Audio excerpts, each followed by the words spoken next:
wants to be super safe. Do you have to go everywhere with Dan? Do you no, lead Jules with you? Not so much, no. It was quite bad when he first came home. He's got a driving licence, but he'll never drive. He'll never drive again.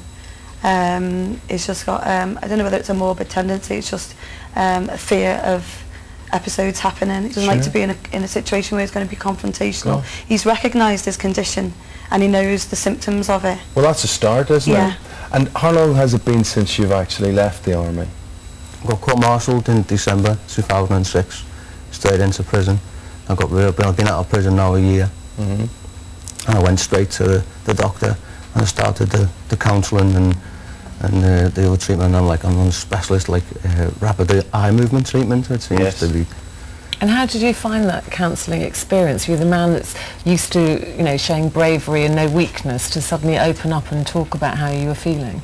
I open up and talk about things now. I don't really mind, but just trying to explain to someone it wasn't what I'm not being disrespectful to the man, but I ain't got a clue. Well, somebody like Bob Paxman will have a clue. Exactly. Where does he come in? Why is he different? Because he's been there, he's done it, and he knows how.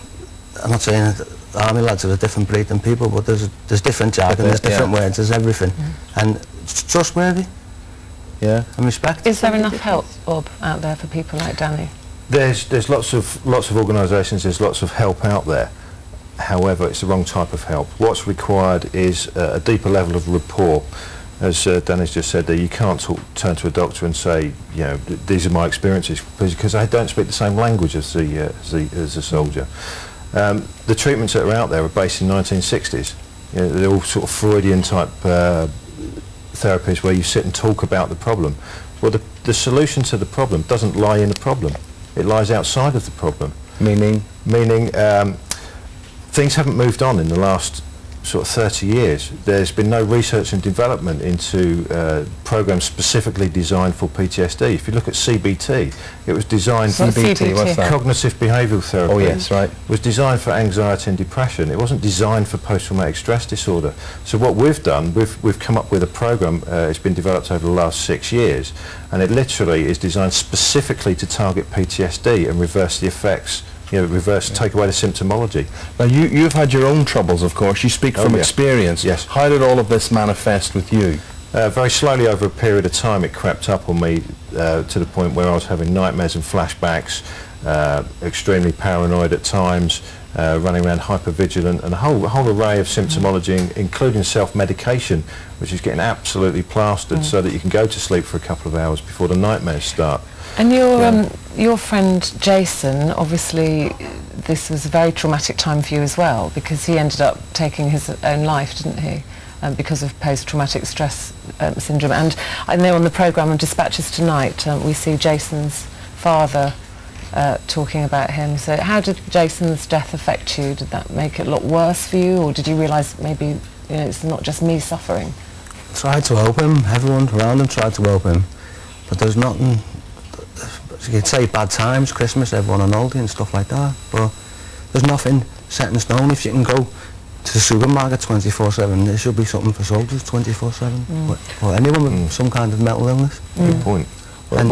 So, you know, that's why I think it's people who have to live with this 24/7 are people who didn't sign up to it. You've got partners, Jules, like yourself, and you know, presumably you're not ex-forces or anything like that. I've been married to a soldier previously. Yeah, but I mean, you're not a professional. No. Yeah, but there's going to be so many women like yourself who are looking at this morning. They're saying, this is what I've got to deal with, and in various categories. I'm sure they're not, you know, Danny's the extreme here. I hope you're not typical, but there'll be various degrees of what they've got to deal with. I think that most partners will definitely see changes in the soldier coming home, the husband, the son, the brother, the uncle.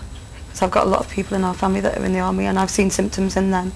It's just being able to just see any slight change and to recognise it, to be supportive, and just to encourage people to get help. Well, the Ministry of Defence say that they are supportive, and they say though that research shows the overall rates of mental health problems amongst the military are low, but we are committed to ensuring the minority who do have a problem can access the treatment they deserve, and that they are encouraged to do so. Do you feel, Bob, that the problem is being recognised? No, the problem's slowly being recognised that there is a problem. It's the fact that the treatments that are out there are not moved on. They've not moved on since the 60s. Yeah.